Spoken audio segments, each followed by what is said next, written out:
Hello, I'm Owen Hall, and welcome to From the Field to the Diamond podcast. In today's podcast, we will explore the NFL's salary cap increase. Zach Martin announces his retirement, the Eagles' new offensive coordinator. What is the problem with Jerry Jones, the future of Travis Kelce, and the coaching hot seat? But first, let's get to our special guest. I would like to introduce the man, the myth, the legend, Donald Hall. Well, thank you, Owen. Thank you for the introduction. You're welcome. All right, first we're going to talk about the NFL salary cap. Evan Western reporting from AcmePackingCompany.com that the NFL has informed teams that the salary cap for the 2025 season is expecting to range from $277.5 million and $281.5 million, a significant increase from 2024 cap of $255.4 million. This boost provides teams with more financial flexibility for players' acquisitions and contract negotiations. We're going to talk about how does this impact the Dallas Cowboys. The Cowboys currently have $2.5 million in cap space with the newest, cap increase. With the Cowboys, if they, reconstruct some contracts, obviously someone they need to re-sign is Micah Parsons, and they also need some more offensive and defensive line. So I think, what do you think? This helps the Dallas Cowboys a lot. Well, it's sure they're up against the cap, obviously. I didn't get a chance to look at what the free agents are this year. I know the key one is Michael Parsons. Actually, that's the big key. I don't know where they are in negotiation with him. I know they had talked before the season ended. It sounded like they were making some progress. So I'm not real sure where they are with that, but yeah, that's key to the defense. They're also going to need to sign some offensive linemen and some defensive linemen. So again, apologize, I didn't get a chance to look at the free agency list.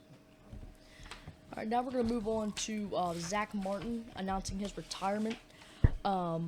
Gustavo Garcia from AS.com did report that Dallas Cowboys offensive lineman Zach Martin has announced his retirement after 11 seasons in the NFL. A first-round draft pick in 2014, Martin was a 7-time All-Pro, 9-time Pro Bowler, starting 162 games during his career. His retirement leaves a significant gap in the Cowboys' offensive line. They're down bad right now on the offensive line. That leaves a question, who should the Cowboys go after? I think, two of the free agents, Trey Smith, was a guard for the Kansas City Chiefs, and Cam Robinson, a tackle for the Vikings. Trey Smith, a run block win of 75.1%, and Cam Robinson, pass block above 72.0% in the last 4 seasons for the Vikings. They need guys like this, passing the ball wise and running the ball. Obviously, if they go and draft Ashton Genty, they're going to need some offensive linemen. What do you think? Well, I agree with you. As you know, the game is won and lost in the trenches, and the offensive line was big for the Cowboys when they had success back in the 90s, obviously, and then in the few recent years with the running game. The running game is non-existent this year. I think one of the things that Jerry Jones will admit to that he made a mistake in the draft. They lost 2 key offensive linemen to free agency last year, and they didn't replace them. He didn't know that route, and I think he would admit that was a mistake. Again, signing these free agents is great, and I agree with you. The problem is where are we with money? They're not going to come cheap. So I would think that in the draft they would want to concentrate mainly on that, both sides of the line. To be quite honest with you, so. Yeah, they need that. They would be great if they could find some great free agencies if they have the money to do it. All right, moving on. The Eagles' new offensive coordinator, Brandon Galtown from the Philadelphia Eagles News reports that the Philadelphia Eagles have promoted Kevin Patullo to offensive coordinator to help Jalen Hurts. His detailed approach and broad knowledge of offensive schemes have earned him with praise in the organization. The hire addresses previous issues with the offensive coordination and establishes a stable foundation for Hurts' development. What do we think the pros and cons are for this move? Obviously, I think the first pro is how they performed this year with Saquon Barkley and Jalen Hurts. Jalen Hurts, 2,900 passing yards this year, and Saquon Barkley 2,005 rushing yards this year, and AJ Brown had 1,079 receiving yards. I think that's obviously big on the pro side, and I think the pro number 2 is comparing stats from 23 to 24. We look at in 2023, Jalen Hurts had 3,858 passing yards compared to 2024, 2,903. But we look at the interception ratio from 23 to 24, it's 15 to 5. So I think Kellen Moore did a better job with, the whole running this year. And A.J. Brown did perform better in 23, but I think that's because Jalen Hurts threw the ball more. But when he threw the ball more, it led to more mistakes. But rushing yards from 23 to 24 is 1,049 to 2,005. Do we think that the stats, because of Kellen Moore's departure, will look better or worse than 2023 before Kellen Moore arrived in Philadelphia? How do we think that'll play out with a new coordinator? Well, in my opinion, I think you answered your own question. And they had not a very good running game in 23.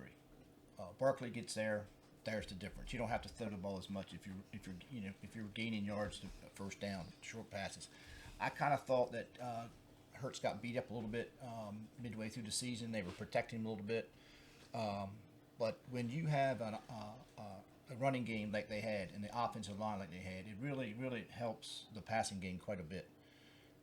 And then on top of that, another key factor of that is their defense. Their defense played very well. And if you've seen it in the Super Bowl, I think that stat was 6 sacks and 0 blitzes. So when you have a defense like that, that helps. That complements your offense. So I think the key this year, I don't know so much it was Kellen Moore. I think it was they got the offensive line right, and they got a running game that they could run ball first and pass second, and that helped Hurts, and I think that made Kellen Moore look pretty good. If you remember, Kellen Moore was at the Cowboys, and it was just the opposite. When he really needed, we were running the ball, and we were running the ball well, he wanted to throw the ball. I don't know if that was head coaching saying, no, we're not doing that, or just he played to the dictate of the game. And they had a great running game, and I think that was the key for this year, and I think the stats proved that. Moving on to what the problem is with Jerry Jones. Obviously last year, the cap and wasn't spending a lot of money. Derrick Henry was there, to go get, said he'd take a pay cut to come to Dallas. Living in Dallas would have been a perfect situation.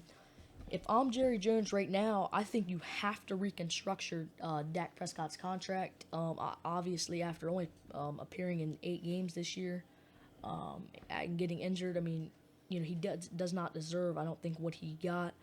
I think I would convert $50 million into 2025 salary signing bonus. I think that's what I would do, and it would give about $40 million in cap relief to the team. And then I also think 2 players that I would cut both for the same reason, for not, obviously a lot of injuries for the Cowboys in 2024, and a lot of people had the chance to step up and take a opportunity to be good, and they didn't. And I think that's Josh Butler and Martise Lafau, just for not that good of stats in 2024. And then there was also key injuries, and it impacted the team. And I think it will impact the team for 2025. Trayvon Diggs had surgery on his left knee in January, and he also missed most of 2023 due to an ACL injury in training camp. So it's almost not certain whether he'll be ready to go for training camp for this upcoming year. Well, I think and I think you and I had this discussion off air. My problem with Jones is it's the rehashed Joneses. New offensive coordinator now becomes head coach. I don't know if his philosophy is different much than McCarthy. I think Jones needs to go out and recruit these new, young, successful college quarterbacks. They come in with a fresh point of view. They come in with their own people. I think he has to shake that thing up from the top on the coaching side, top down. Don't believe that the coaching staff that we've had have been there, rehashed and rehashed. Some have gone and come back. Zimmer, as an example. Nothing against him, great guy, but these new college coaches seem. You look across the league and they're winning, and I think that's what Jones needs to do. He needs to look deep inside and say, you know what, we need to really change this whole program up. And I think also the issue is who wants to coach in Dallas? Who wants to with the way he runs the organization? Great question, because he's the man, and as Bill Parcells would say, hey, if you want me to cook dinner, you let me buy the groceries, and I don't know if that's the case with Jones. So you're right. There's probably a lot of coaches that don't want to go there just because of that. Because when they go in there, they need the free reign, and yeah, that's a good question. All right, moving on, we're going to talk about the future of Travis Kelce. Just kind of looking at his stats from 2023 to 2024. We'll look at receptions first. 2022, 110. 2023, 93, and 2024, 97 receptions. So it's kind of an up-down ratio. And then targets, 152 to 121 to 133. Reception yards in 22, 1,338. In 2023, 984 was, he had like a streak going like 8 or 9 seasons where he had 1,000 receiving yards. Streak ended in 23. Then in 2024, 823 reception yards. And then we look at the touchdowns. It obviously goes down in 2022, 12, 2023, 5, 2024, 3. Then we look at two-year averages for receptions. It's 101.5 for targets, 136.5 reception yards, 1.161, and then for touchdowns 8.5. And then we look at differentials for receptions, negative 4.43%. For targets, negative 2.56%. For receiving yards, negative 29.11%. And for touchdowns, negative 64.71%. In my opinion, if I'm Kelce, I'm retiring after not so good of a start to the year, and then obviously a terrible performance in the Super Bowl. It's going downhill. What do you think?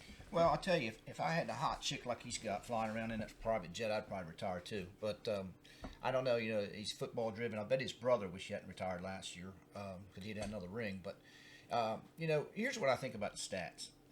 Chiefs been to the Super Bowl 3 years in a row.